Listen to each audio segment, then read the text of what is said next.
Cafeína chegando na área e, passada a incerteza das eleições, acho que fica um pouco mais fácil elaborar estratégias para alavancar os ganhos nos investimentos. Mas isso não quer dizer que também não tenhamos um ambiente desafiador e incerto pela frente. Tem quem estava paralisado, sem fazer movimentações na carteira, só esperando o resultado. Mas vocês sabiam que não foram todos que deixaram para depois as tomadas de decisões? Meu querido Doni, como anda? Salve pessoal! Pois é, para 71% dos investidores de fundos imobiliários, por exemplo, as eleições não influenciaram seus investimentos. E quem aponta esse dado é a Brain Inteligência. Esse resultado pode indicar que o investimento em FIIs é de longo prazo e que o curto prazo influencia pouco a tese de investimento. Somado a isso, receber uma renda mensal na conta é o principal motivo de investir em fundos imobiliários. 92% dos entrevistados disseram ter esse objetivo, o que significa que nem com a valorização da cota eles estão tão preocupados assim. Só que caso o governo eleito venha tributar os rendimentos dos FIIs, será que esse interesse dos cotistas muda?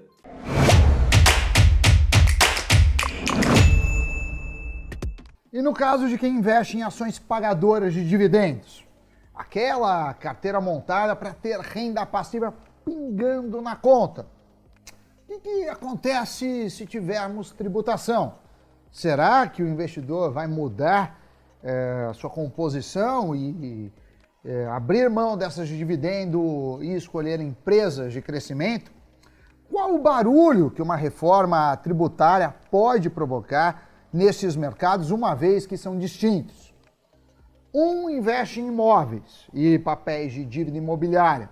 Logo, tem uma regulação distinta das empresas que distribuem seus lucros aos acionistas. Por mais que pareçam, são diferentes. Talvez uma das únicas semelhanças é que são listados em bolsa. A questão é que a discussão sobre taxação de dividendos é tema frequente no debate político. E claro, não ia ser diferente na eleição desse ano. Hoje, as pessoas que recebem dividendos não são tributadas. O entendimento é que esse valor já foi cobrado da própria empresa e que haveria uma bitributação. Então ela seria dupla, dado que no lucro líquido de uma empresa já foi descontado o IR. Essa foi uma decisão tomada lá atrás, em 1995, pelo governo FHC e tinha como alvo estimular o investimento em ações. Até então, esses rendimentos eram tributados em 15%.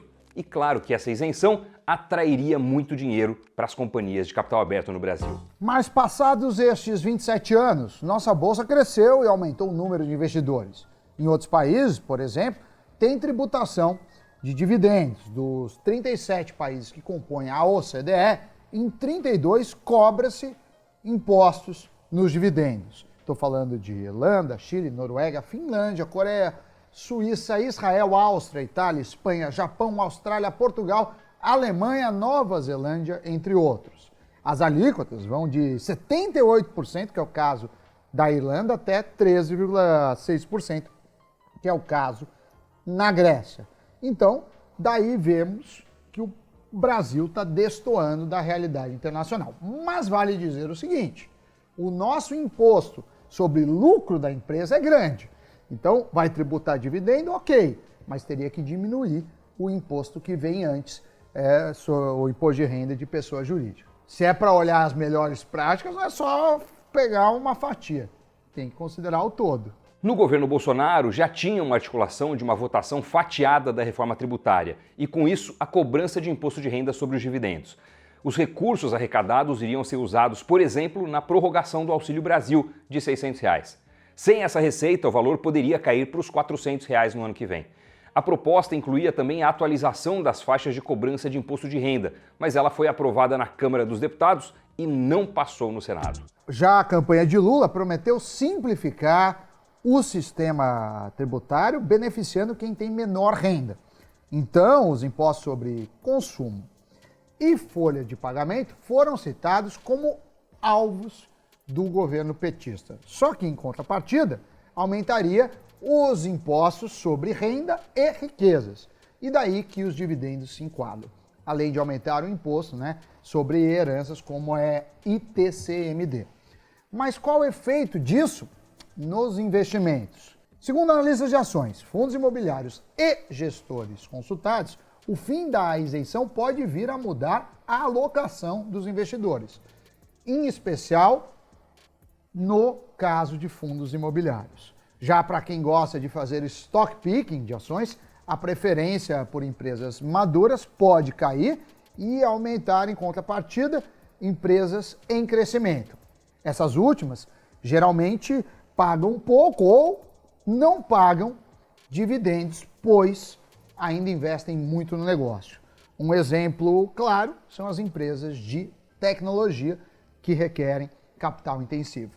Mas segundo o Fábio Baroni, sócio do Ações Garantem o Futuro, uma plataforma de renda passiva do Luiz Barsi, desde quando a estratégia de dividendos do maior investidor pessoa física da B3 foi colocada em prática, os dividendos eram tributados. Eu estou falando de 1970. E mesmo assim, isso não impediu os investidores de fazerem grandes fortunas com essa estratégia. Para quem não conhece, a metodologia do Barsi é a de comprar consistentemente boas empresas a bons preços e principalmente empresas que pagam bons dividendos. Em especial de setores perenes, que são aqueles que a gente não fica sem, como energia, saneamento, bancos, seguros e por aí vai. Bem ao estilo Warren Buffett. E segundo a AGF, o entendimento é que não tem problema de os dividendos serem tributados, desde que haja uma contrapartida à altura. Para eles, não basta dizer que o Brasil é um dos poucos países no mundo em que não se cobra imposto por dividendo, mas, por outro lado, o Brasil tem uma das maiores cargas tributárias do mundo. Então, se tiver uma tributação e essa vier acompanhada com outras mudanças, como reduções, principalmente sobre o imposto que eu falei, que é de pessoa jurídica, a notícia pode até ser positiva. O Luiz Barsi Neto, que é filho do Barsi, partilha da mesma opinião. Ele disse que mesmo que volte a ter a taxação dos dividendos, as empresas terão outros artifícios para não gerar tanta tributação ao investidor. Um exemplo são as bonificações em ações. Se as empresas voltarem a distribuir algumas quantidades de ações aos seus acionistas, sobre isso acabaria não incidindo tributação. Do mais, ele acredita que o investidor se adapta ao cenário que vier a acontecer. A renda fixa é tributada, por exemplo, e ninguém abandonou o barco. Já para João Beck, economista e sócio da BRA, apesar do Brasil ser um dos poucos que não tributa a distribuição de dividendos, contamos com outros puxadinhos tributários que o resto do mundo não convive. Um exemplo é o PIS e o COFINS. Logo, esses teriam que ser rediscutidos dentro de um novo desenho para as empresas. O lado positivo é que a tributação de dividendos estimula o investimento na própria empresa, o investimento corporativo. Quando você onera a distribuição de dividendos, o empresário é mais inclinado a reinvestir os lucros na própria empresa, gerando ainda mais empregos e renda no país. Mas a gente precisa falar mais especificamente dos fundos imobiliários. A princípio, a tributação de dividendos não inclui essa modalidade. O foco é nos dividendos de ações negociadas em bolsa e também de empresas de capital fechado. Não sei se vocês se lembram, mas foi em 2021 que a possibilidade de tributar os rendimentos dos FIIs foi incluída em um projeto de lei. Nele foi modificada a cobrança do imposto de renda. A proposta chegou a ser aprovada na Câmara dos Deputados, mas alguns itens que tratavam de investimentos acabaram sendo eliminados, entre eles a tributação dos dividendos dos fundos imobiliários. Na época, o mercado de fundos imobiliários demonstrou que o segmento é extremamente pulverizado e focado principalmente na pessoa física, que hoje representa quase 75% da base de investidores. Isso dá cerca de 2 milhões de pessoas. E mesmo que esse seja um bom número e mostre como cresceu, a modalidade, se considerar que o investimento mínimo pode ser R$10, dá para imaginar que o valor alocado total não é tão grande assim. Afinal, um investidor comum coloca, em média, até R$5.000 em fundos. E se for tributar essa quantia, esses investidores podem não ver sentido em continuar apostando em FIIs. Já outro ponto que acabou paralisando o tema na época é que os FIIs contribuem muito para o setor imobiliário, inclusive na geração de emprego. Haja vista o tamanho dos galpões industriais, por exemplo, quanto emprego, quanto imposto arrecada. Então o impacto seria grande, mas com um benefício modesto para o governo usar em programas sociais. Outro ponto é que os FIIs entram no mesmo arcabouço jurídico dos FIAGROS, CRIs e CRAS, que são títulos de dívida imobiliária e do agronegócio. E se tributar os FIIs, acaba teoricamente tributando todos esses demais investimentos. Então o assunto é complexo e pode colocar em xeque o crescimento da indústria de fundos imobiliários. Nas palavras de um analista, é como dar palmadas em um bebê. Então, diante dos argumentos, muitos gestores não acreditam que o tema será retomado logo no início do governo Lula. Talvez mais para frente e dadas as devidas proporções. O impacto nas contas públicas seria mínimo, né? Abaixo de 0,1% da receita da União, o que não compensa um ruído ou até desestímulo ao investimento. Como o mercado trabalha com projeções, olhando para o futuro, o maior dano para a indústria de FIIs é frear o crescimento dela, já que no fim das contas quem paga a diferença é o próprio negócio. Se tiver de fato uma tributação, quem investe vai pedir um maior retorno, obviamente. A diferença terá que ser compensada de alguma forma, e se isso não acontecer, o fundo vai começar a remunerar muito menos, e os cotistas vão preferir que o gestor liquide o portfólio. Aliás, a gente já fez um programa sobre isso, falando, o que acontece quando um fundo imobiliário liquida a carteira. E o que acontece é basicamente isso, passa a não valer a pena continuar tradando no fundo, e lucra-se bem mais vendendo os ativos da carteira e distribuindo o lucro aos cotistas. Agora, considerando a forma como está configurado o Congresso, não será tão fácil aprovar ajustes na política fiscal e causar de cara um impacto dessa magnitude no mercado imobiliário. Pelo menos é o que aguarda a maior parte dos analistas setoriais. A maioria disse que ainda está tudo muito incerto, não dá para cravar, ainda mais sem saber quem vai compor os ministérios, em especial da Fazenda, e o que eventualmente vier a acontecer com ele, se o ministério vai ser desmembrado, em quantos, quem vai ocupar cada posição. Mas analisando do ponto de vista dos investidores, de quem aposta em ações pagadoras de dividendos, saber escolher quais empresas vão compor a sua carteira será mais do que necessário. Já para os cotistas de fundos imobiliários, a questão é mais complicada, uma vez que uma taxação compromete completamente tanto o crescimento da indústria de FIIs quanto os rendimentos mensais que 92% dos investidores esperam ter, como disse a pesquisa que a gente mostrou aqui no começo do programa. Para a Nord Research, estamos na última janela da chuva de dividendos que está por vir antes de uma tributação. E ganha quem se antecipar. Na hora que as notícias começarem a circular, a reação do mercado vai se refletir diretamente no preço das ações. Então, na visão dos analistas, quem se posicionar agora terá a chance de ganhar de duas formas. Primeira, que as empresas vão acelerar a desova de caixa antes da tributação, deixando dividendos mais expressivos. E segundo, o preço dessas ações tendem a subir a partir do momento em que uma data for confirmada para a mudança de regras. Na visão da Nord, isso é certo, só não se sabe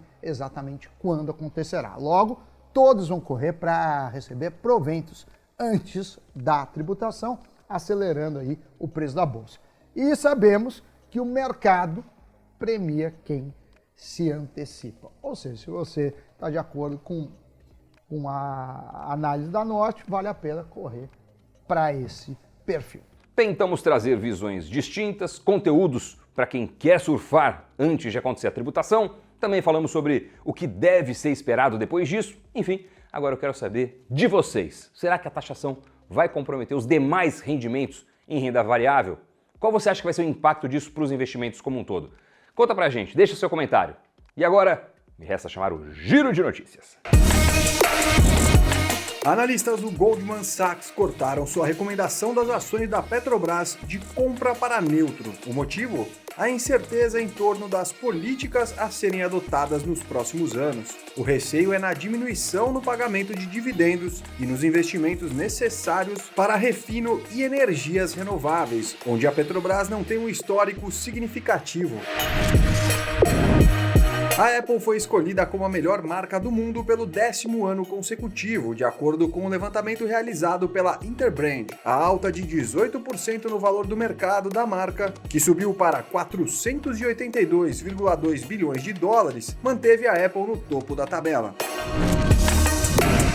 A partir desta segunda-feira, os horários de negociação da B3 vão mudar. Com o fim do horário de verão nos Estados Unidos, o horário de negociação no mercado à vista e fracionário passa a terminar às 17h55 e não mais às 17 horas. No mercado a termo, as negociações vão acontecer entre 10 horas e 18h25, enquanto o mercado de opções funcionará das 10h05 às 17h55.